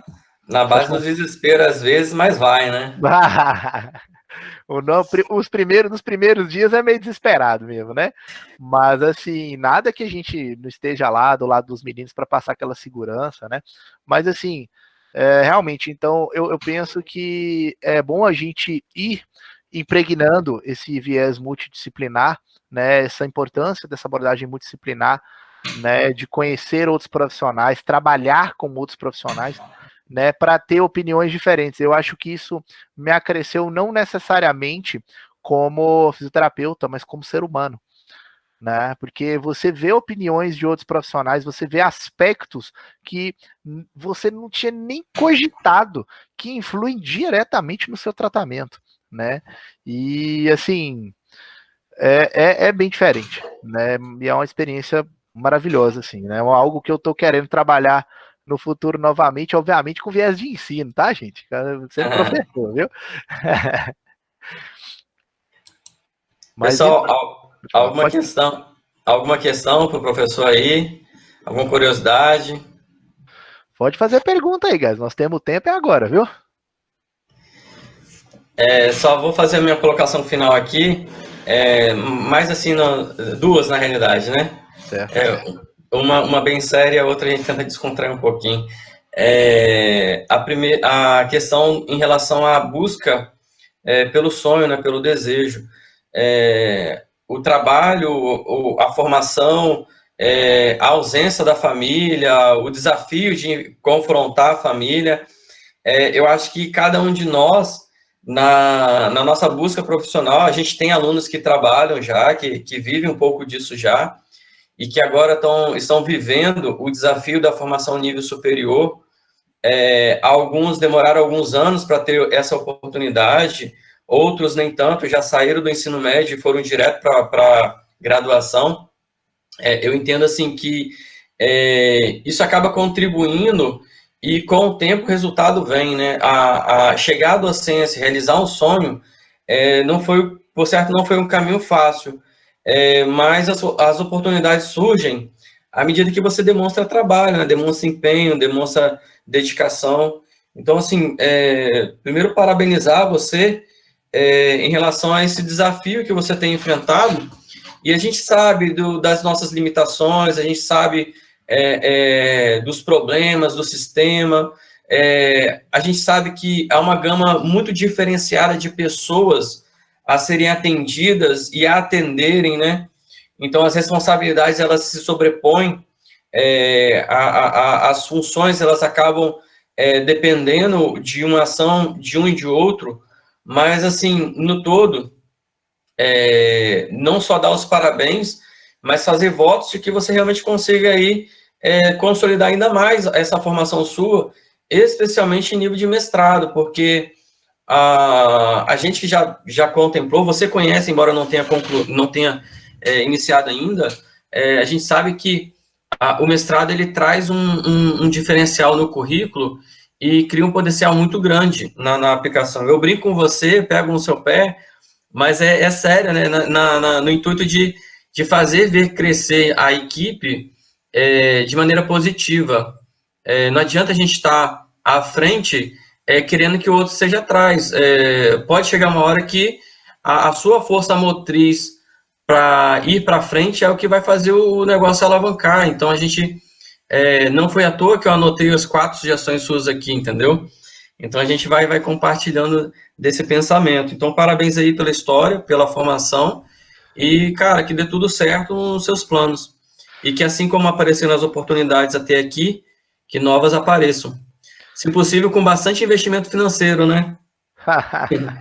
Pois é, cara, pois é. Cara, eu sou financeiro, eu sou mercadológico, cara. Não adianta pensar em fisioterapia Não, só fazendo caridade, não. A gente faz caridade, a gente ajuda, assim, sim. a gente é voluntário, abre mão de muita coisa, né? Você trabalhando num projeto social, numa ação filantrópica, você deve ter feito muito, mas muito mesmo que não teve retorno no bolso, mas o sorriso da criança é uma parte do pagamento, sim, né? A gente não pode desconsiderar. Tá ok? Com certeza. E é sobre o sorriso da criança que eu vou fazer a segunda colocação, tá? Diga aí. Porque assim você fica na vantagem em relação a mim, né? Porque a criança, quando me vê, ela já se assusta. Quando eu levo água, é para lavar mesmo, entendeu? É para estar por dentro e por fora. Você não, né? A criança vê, sabe que vai brincar com você, vai divertir, vai estar na aguinha morninha. Então, eu acho que você leva uma vantagem nesse aspecto aí em relação a mim, não? Primeiramente, eu agradeço, meu querido, pelos votos de prosseguir, né, com essa missão que eu tenho, essa missão de responsabilidade que eu tenho com os alunos, né, falar que de fato esse viés financeiro ele é real, né, não tem jeito, a gente tem que, né, ter nossas pretensões profissionais, né, e quanto mais louros, mais ganhos, né, de uma forma diretamente proporcional, né, ao esforço, né, não tem nada, como já diria o cara que inaugurou o McDonald's, né, você sabe que o cara do McDonald's, o sobrenome dele, não, o dono do McDonald's, pasmem, o dono do McDonald's, o sobrenome dele não é McDonald's. O McDonald's é a franquia que ele comprou de caras que não tinham a visão. E ele tem uma frase muito legal. Não há nada melhor do que a velha persistência, né? Quantas vezes eu já vi pessoas extremamente inteligentes que foram tolos. Então não há nada que cobra a velha e famosa persistência, não é mesmo? Fica essas palavras. Então, assim, o que aconteceu? Necessariamente, os votos eu já agradeci. E, cara, em relação à criança aí, bicho, eu acho que eu não levo essa vantagem toda, não, viu?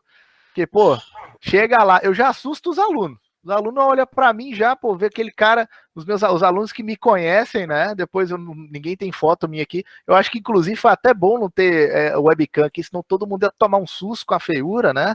Preocupa não. Eu tenho uns registros aqui, eu coloco na gravação depois. Eu Vixe, faço a Maria. edição. Beleza.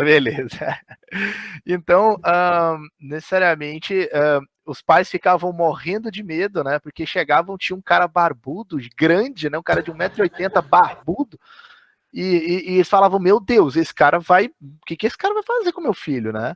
E até então chegavam, pessoalmente era a imagem assustadora mesmo, né? E o que acontece comigo de forma frequente, né? Tem muitas pessoas que chegaram para mim e falaram: Nossa, cara, eu não sabia que você era assim, eu não sabia que você era gente boa. Eu achei que você era um cara extremamente ácido, né? Mal-humorado, né?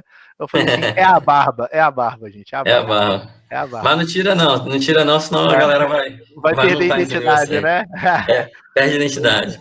Pois é. Zeus, só para a gente finalizar, a Marisete fez um comentário aí no chat. Deixa eu ver aqui. Se você puder retornar para ela e a gente finaliza. Uhum. Eu vou dar uma lida em voz alta aqui, porque aí eu consigo interpretar melhor. Confesso que estou com muito frio na barriga, visto que os desafios são imensos. Sei que o aprendizado maior não virá só na teoria, portanto, não vejo a hora de poder estar na prática, exercendo tudo que a gente aprendeu em cima dando o máximo o meu melhor para a qualidade dos pacientes.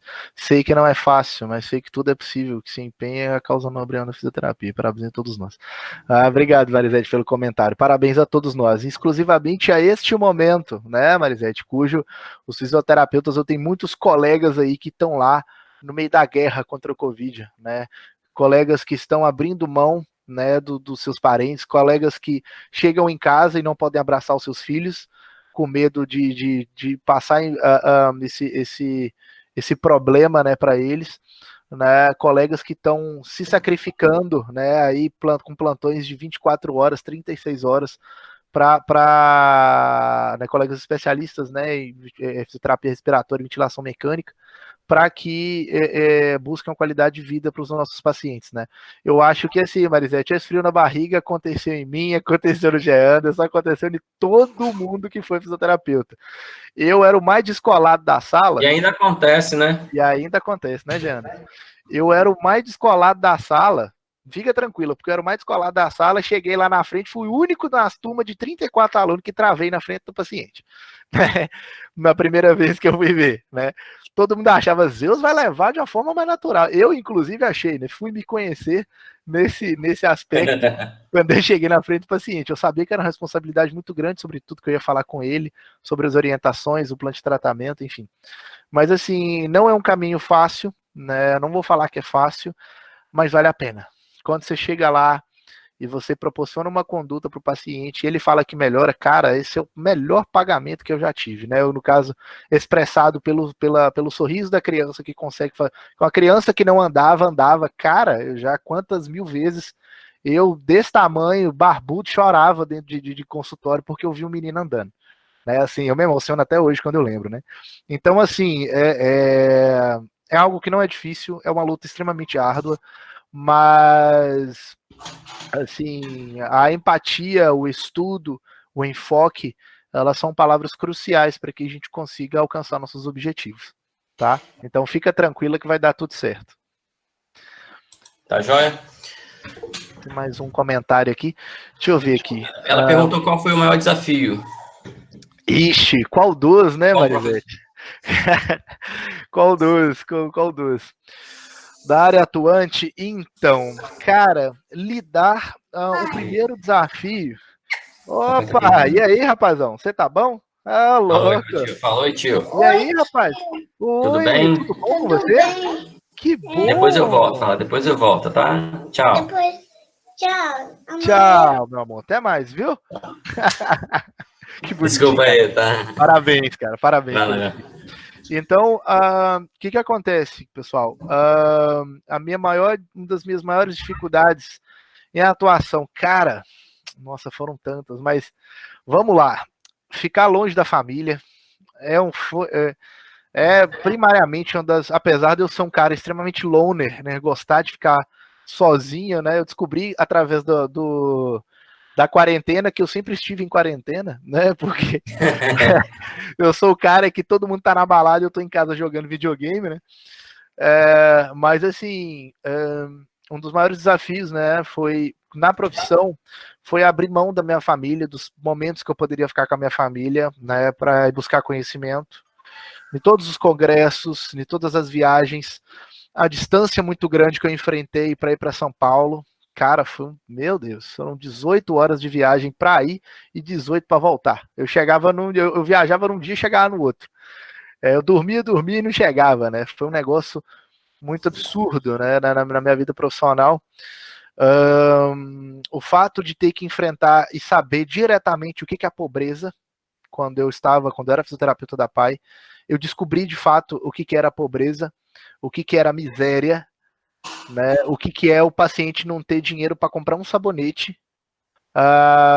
Eu tive experiências em que paciente que não conseguia perdeu o atendimento e depois a gente descobriu que era por causa do transporte, né, pacientes que era difícil enfrentar isso, né, esse viés social, porque eu sempre fui um cara muito muito justo em relação a essas questões, né? Eu sempre nunca tive assim, não posso falar que eu nasci em berço de ouro, porque as coisas para mim desde criança nunca foram tão fáceis assim. Minha família é toda lutadora, né? Uma família de classe média baixa, lutadora como todo mundo. E eu percebi a dificuldade e agradeci a dificuldade e agradeci, né, por tudo que eu tenho, por tudo que eu consegui, das oportunidades que eu tive depois que eu passei 5 anos na PAI convivendo com a pobreza de uma forma muito assídua, né? E isso me doía muito, né? Quantas vezes eu chegava em casa e falava, cara, meu Deus, cara, olha aquilo, olha aquela situação. São coisas, inclusive, que você não consegue, você se encontra muitas vezes, que aí é uma outra dificuldade minha, que é estar imponente, né? Imponente não, desculpa, estar impotente perante uma situação, né? Coisa que você não consegue resolver. Você consegue comprar um sabonete para um paciente seu e dar para o paciente seu e doar, mas você não consegue, por exemplo, movimentar o prefeito para o cara tomar uma providência para o seu paciente, chegar no seu consultório de forma segura, chegar no horário e conseguir ser atuante, frequente. Então, assim, você não consegue ir lá patrolar as estradas de quem mora na zona rural para facilitar o acesso, para chegar, né, aqui. Então, assim, eu, depois da instituição, eu posso considerar que hoje eu sou um profissional muito mais frio, porque eu tive que encarar muito dessas questões de frente e falar assim, mano, meu Deus, olha isso, né, não tem como. E como docente, deixa eu ver, como docente eu tive eu tive algumas dificuldades para lidar um pouco, dissociar um pouco a minha personalidade de cara brincalhão com a sala de aula, com a gestão dentro de sala, a gestão de pessoas com relação à sala de aula, né? Os meus alunos me conheceram, os alunos do 8º período, né, da outra instituição que eu dei aula, os alunos do 8º período, do 7º, do 6º que eu dei aula, eles me conhecem por ser um cara extremamente rígido, extremamente brincalhão, mas rígido. Eu sou o cara do morde e assopra, né? Porque eu sempre brinquei muito, mas eu sempre cobrei muito, né? E o meu bordão era, eles falam até hoje, né? São os alunos que brincavam comigo. É Zeus ontem, Zeus ontem, Zeus hoje, Zeus sempre, né? Porque o que eu tenho de aluno que me manda mensagem, tipo assim, pô, Zeus, eu tô aqui no congresso, olha o que o cara tá falando. É o que você falou na sala. Eu falei assim, tá vendo aí? Né? Quando eu falei com vocês que a gente proporciona diretrizes, eu não estava brincando, né? Que a faculdade é um começo, a faculdade não é um fim, pessoal. A faculdade é um começo da sua vida profissional. É um começo. Você não tem que fazer faculdade só e ficar por isso mesmo, não. A faculdade vai te dar diretrizes, né? E o que você de fato vai aprender, vai conviver com a área específica é nas suas especialidades, não é mesmo? Então, assim, eu posso colocar isso como uma dificuldade, mas realizar essas graduações todas e longe da família, enfrentar essa gestão de pessoas, eu posso falar que foram as minhas maiores dificuldades. Tá certo. Zeus, a gente agradece a sua participação. A gente fica feliz em compartilhar e aprender um pouquinho mais com você. Eu, particularmente, no webinar que a gente tem promovido, eu tenho notado que algumas coisas são comuns, mas outras coisas vêm para realmente acrescentar e trazer um pouquinho de diferencial, né? Eu acho que o que importa é isso, a gente conseguir absorver o que é melhor do outro e ser melhor, ser um pouquinho melhor, né? Então, assim, eu te agradeço aí mais uma vez pela oportunidade, pela disponibilidade, e certo de que acrescentou muito para mim e, sem dúvida, para eles, com certeza, os alunos, eles têm algo novo aí para levar para frente, tá certo? Se você quiser fazer as suas considerações finais, a gente finaliza e dá aquela sequência, né, da reunião que a gente Na reunião tem que a gente prevista. ainda tem. Nós vamos trabalhar Isso. mais ainda, né, meu amigo? Só, Hoje, né? vamos trabalhar mais um pouquinho, mas aí a gente finaliza pelo menos para a gravação, Beleza. e aí depois a gente fecha com a galerinha aqui, tá joia? Tranquilo, tranquilo. Só ver essa consideração da Marisete aqui. Acessibilidade de perder Pelé. Imensamente todos os dias, seja mais. Devido à falta de recursos. Tranquilo, Marisete, é um prazer, tá? Eu também torço para que esses laços não acabem, né? Para que nós não sejamos só fisioterapeutas e mais uma mão que mexe no paciente, que nós sejamos, acima de tudo, seres humanos e que a gente tenha de trato, não necessariamente só com o paciente, mas com todos os profissionais que nos rodeiam, com todas as pessoas que nos rodeiam. Né? Eu acho que a empatia é uma das coisas que está mais faltando na sociedade atual, tá? E como consideração final, somente, Janderson, agradecer, cara, pela oportunidade. Eu acho que, assim, eu fiquei muito feliz pelo convite, porque eu gosto muito de falar da minha vida profissional, porque eu acho que eu dou mais diretriz ainda. Eu já fazia isso muito, eu fiz muita webinar ao vivo com meus alunos anteriores, já falei muito da minha vida, acho que os meus meninos do terceiro período daqui sabem mais da minha vida do que eu mesmo, né? De tanto que eu já contei das minhas peripécias aí dentro de sala de aula. Daí, é isso mesmo, cara, é agradecer pela oportunidade, abrir porta aí para esses nossos novos projetos aí de sugestão, né? Eu fico feliz nessa intercomunicação que a fisioterapia da Unidocto tem de uma forma efetiva, né? Tanto na resolução de problemas quanto nas sugestões do que a gente pode fazer, do que a gente pode potencializar. E eu acho que a gente está seguindo pelo caminho certo, né? A gente está seguindo por um caminho sem nenhuma promiscuidade, sem nenhuma coisa ruim, necessariamente, né? Então é isso, agradecer aos alunos, inclusive, agradecer as perguntas e agradecer por vocês terem também essa disponibilidade de estar aqui me escutar, ficar falando esse tanto durante 1h30, né? Não é algo fácil ficar me escutando, não. Mas é isso aí, agradecer, tá bom? Muito obrigado aos alunos, muito obrigado a você. Tá joia. Então, pessoal, a gente encerra aqui o webinar com o professor Zeus.